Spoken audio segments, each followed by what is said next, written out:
Hey guys, what's up? It's your girl Shea and we're back with another video. Here I'm just washing my hands. I'm getting ready to show you guys my skincare routine. I'm so excited. Got clean hands here and I'm just going in washing my face, making sure that my face is super wet so that way my cleanser can just go ahead and wash away all my impurities. Here is the cleanser that I use. It is the Youth to the People Kale and Green Tea and Spinach with Vitamins. Love this stuff. As you can see, I get only a small amount, dime size amount.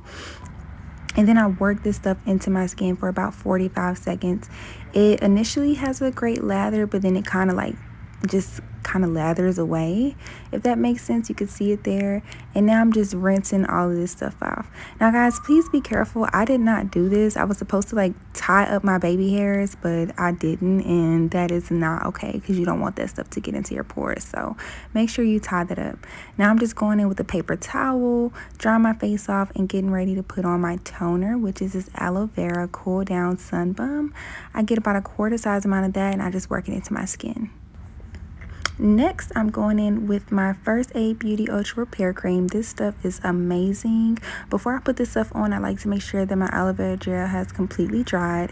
And yeah, that was me freezing it so you guys can see it. But yeah, I'm making sure that my face is completely dry before I put that stuff on, because I just want the aloe vera gel just to sink in completely and do its job.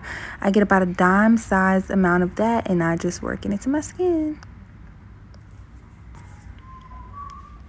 Next, after that, I go in with some African Shea Butter and I put this stuff all over my eyes. Like, oh my goodness, because I have really bad eczema on my eyes. So I really just put this on the dry areas of my face, my eye area, under eye area, inner corners, around the sides of my mouth. And all of these products will be linked in the comments section down below. Thanks guys for tuning in.